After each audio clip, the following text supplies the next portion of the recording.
Baik, Assalamualaikum warahmatullahi wabarakatuh.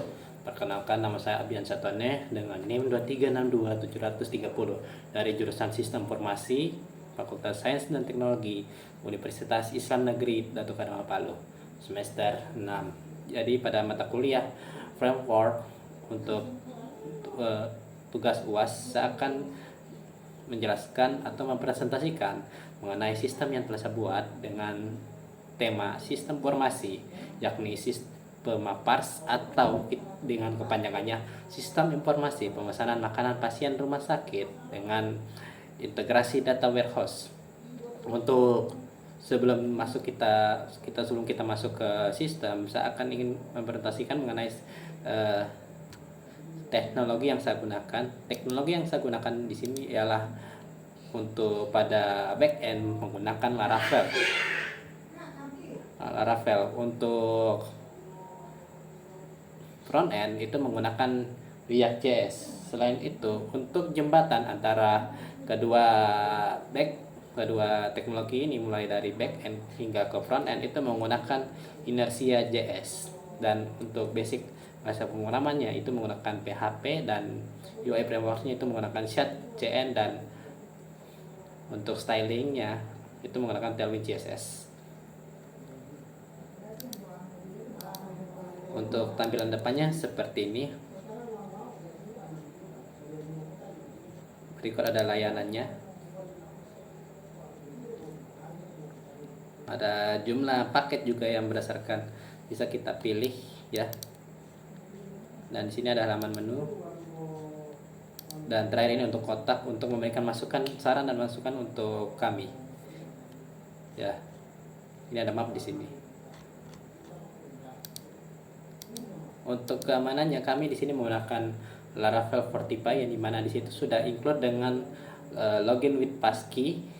Kemudian ada 2FA atau two factor authentication, dan di sini juga saya sudah menambahkan berupa SMTP untuk forwarding message dari email.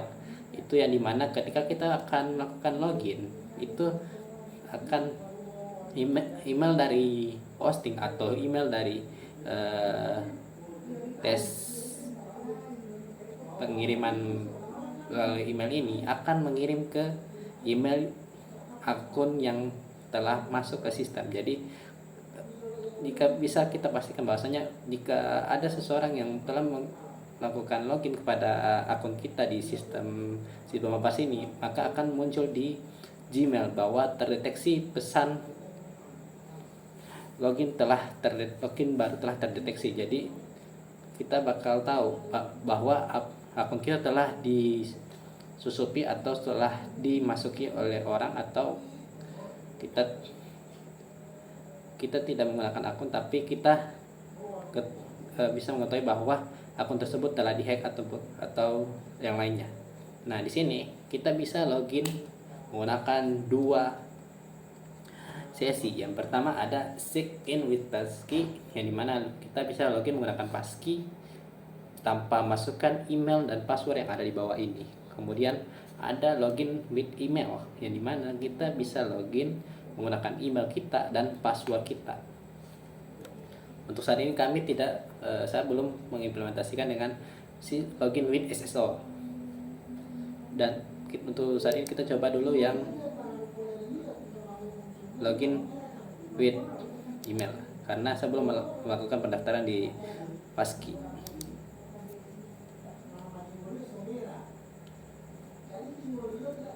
Nah, ini kita sudah berhasil masuk ya, Nah, di sini pada HP yang saya gunakan untuk rekaman ini telah terdeteksi untuk masuk ya. Coba kita lihat di sini ya. Ini ya.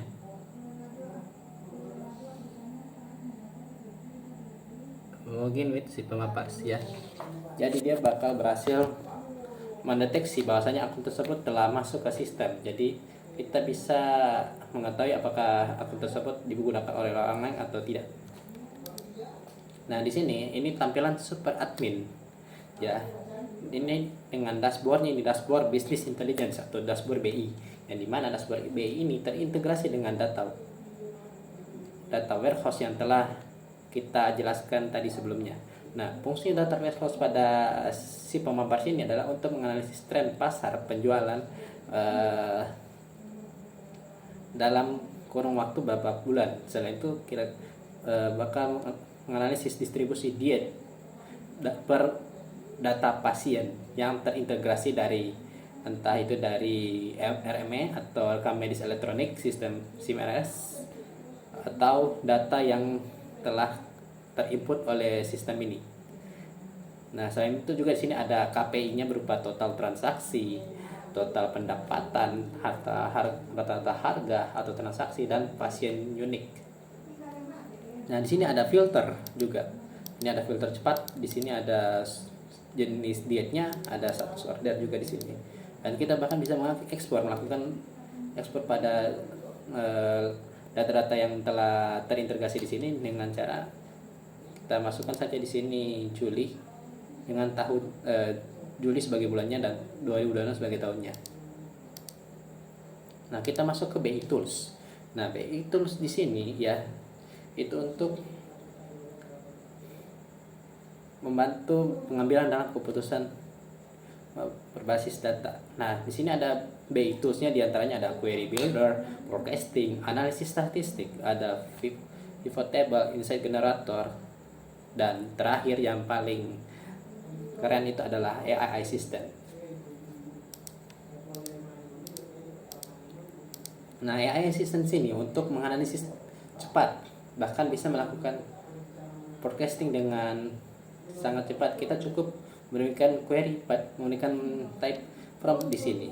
Jadi dia bisa melakukan hal-hal yang manual ini secara otomatis. Tinggal kita memberikan prompt di sini. Ini untuk apabila kita sudah buru-buru atau tidak ada waktu untuk menganalisisnya secara manual, kita bisa menggunakan AI Assistant ini. Dan ini saat ini hanya ada untuk super admin.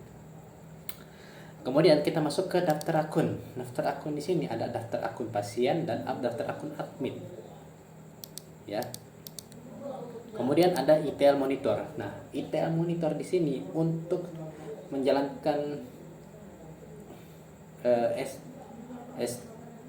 ETL tersebut. Nah, ETL ini kependekan dari extract, transform, dan load. Jadi ETL-nya ini menggunakan Golang yang dimana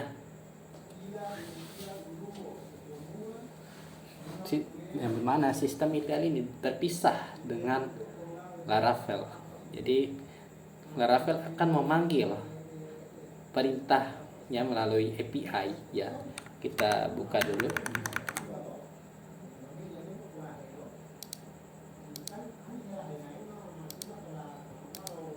Pada ETL controller di sini kita cek pada run ya, function run. Nah, di sini dia akan membutuhkan dua input berupa name dengan target tabelnya itu apa. Nah, setelah itu dia akan membuat jobnya atau log jobnya dengan job UID dengan ya agak unik, menggunakan UID. Kemudian name, ada target table, ada statusnya itu apa. Misal untuk saat ini yang baru-baru itu pending. Nah, progresnya 0 dengan current step query dengan trigger by atau dijalankan oleh user siapa. Kemudian ini ada logs-nya di sini ya. Setelah itu dia akan panggil melalui go base URL-nya sini ada di config ya, di config di service go URL. Dengan jika dia tidak terdeteksi go base URL-nya, maka dia akan mengembalikan throw new runtime exception dengan message ETL go URL is not configured, atau URL untuk menjalankan ETL dari Golang ini tidak terkonfigurasi.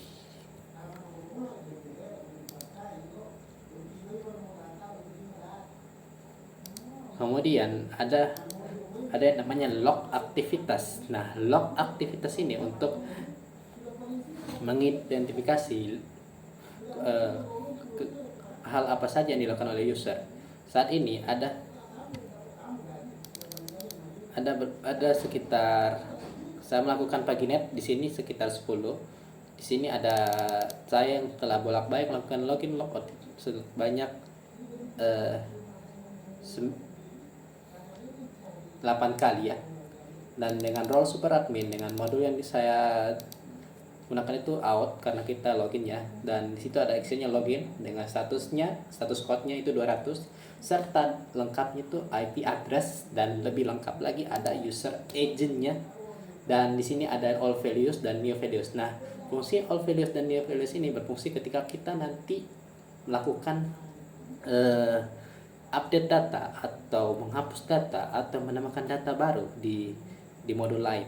Jadi kita bisa bakal ketahuan di sini kira-kira data apa yang kita ubah, data apa yang kita update, apa mereka update, misal admin apa yang update dan admin apa yang menghapus datanya itu, kira-kira seperti itu. Dan di sini ada monitoring system. Nah, monitoring system ini dia akan monitoring sistem sekaligus server, yang dimana di sini kalau berdasarkan KPI itu ada CPU usage, ada memory, ada disk atau storage. Nah, di sini berjalan secara real time. Real time-nya menggunakan WebSocket, menggunakan pusher. Jadi, tapi untuk saat ini kami menggunakan Reverb karena pada sebelum masuk production saya masih melakukan uji coba dengan menggunakan Reverb dan belum integrasi ke pusher. Nah, di sini ada CPU dan memori selama 24 jam, disk I/O dan network. Karena saya tidak melakukan internet di sini, network ini sedikit tampil di sini. Juga ada status layanan, ada web server, ada database, ETL service dan chats ya. Oke. Untuk role-nya, maaf saya belum menyampaikan sebelumnya. Ini di sini menggunakan access control atau access panel itu RBAC atau role based access control, yang dimana ini diatur berdasarkan role. Jadi kita melakukan ini berdasarkan role. Jadi kalau fitur-fitur tersebut berada di role, misal fitur-fitur tersebut berada di role super admin, maka role seperti admin tidak bisa mengakses pada role fitur-fitur yang berada di role super admin. Selanjutnya kita masuk ke super untuk admin.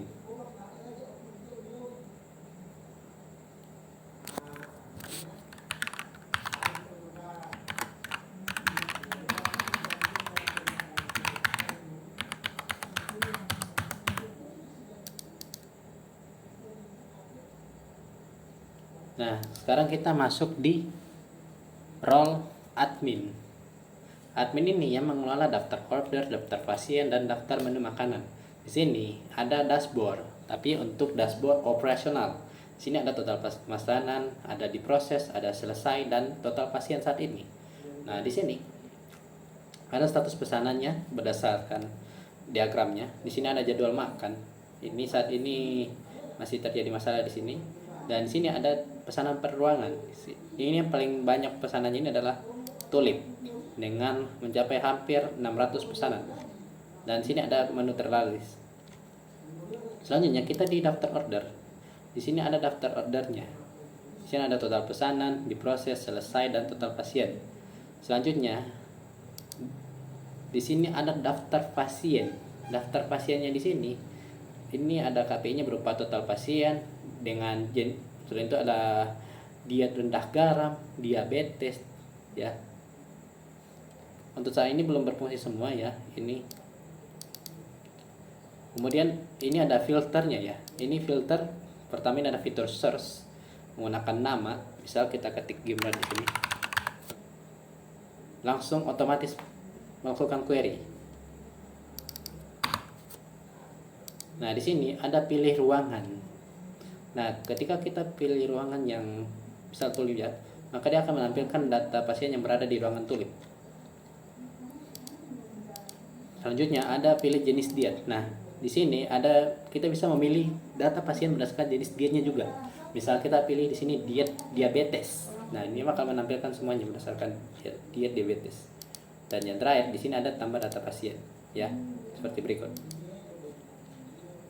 Dan di sini ada paginet hingga berdasarkan data yang tersedia di sini.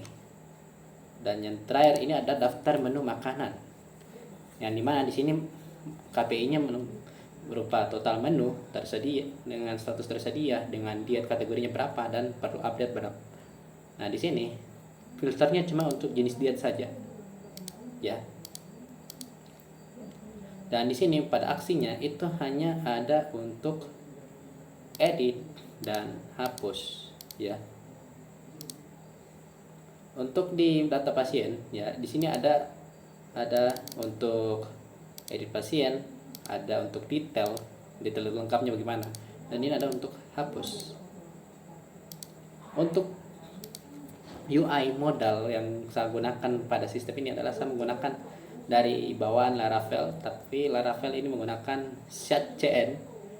Jadi ini sudah merupakan bawaan dari starter kitnya. Jadi saya langsung implementasi saja ke sini tanpa harus lakukan membuat sistem lagi dari awal, membuat stylingnya dari awal. Coba saya perhatikan dulu di sini, kelihatan, ya, kelihatannya. Nah, di UI kita sudah menyediakan semuanya di sini. Laravel sudah menyediakan semuanya, mulai dari misalnya ini ada card, kemudian ada button, ada sidebar juga. Jadi kita tinggal modifikasi, ya. Oh ya, ini untuk base-nya React yang saya pakai ini adalah menggunakan TypeScript. Jadi kita tidak terlalu banyak melakukan modifikasi oleh project ini, cukup kita menambahkan yang kita inginkan saja. Nah, untuk komponennya ini ada sidebar, di sini ada banyak cara saya buatkan komponen. Ini ada delete modal dari user, ada footer, heading, dan masih banyak lagi. Untuk layout ada di sebelah sini. Untuk halaman itu berada di halaman di folder Fetch, ya. Di sebelah sini ada halaman untuk admin, ada out, pasien. Tapi untuk saat ini pasien saya tidak menggunakan halamannya karena untuk saat ini saya telah implementasikan ke aplikasi.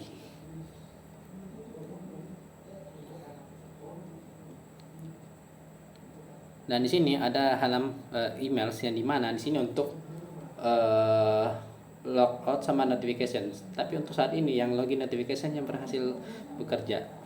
Dan di sini pada rootnya saya menyediakan root untuk aplikasi Android, dan di sini ada selain itu untuk aplikasi Android saya juga menyediakan untuk ETL tadi agar bisa tersambungkan dengan Golang dan Laravel.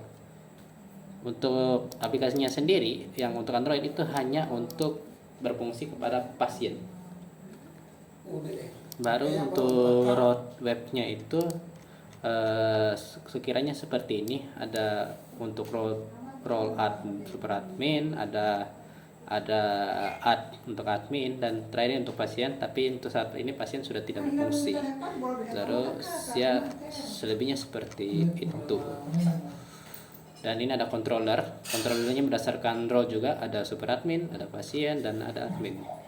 Dan ada juga untuk selain itu ada modalnya juga itu. Sini ada activity load, diet, ETL jobs, ETL schedule, menu, pasien, role, room, start session, dan user. Dan untuk data warehouse-nya ini ada tabel-tabel dimensi serta satu tabel fakta transaction.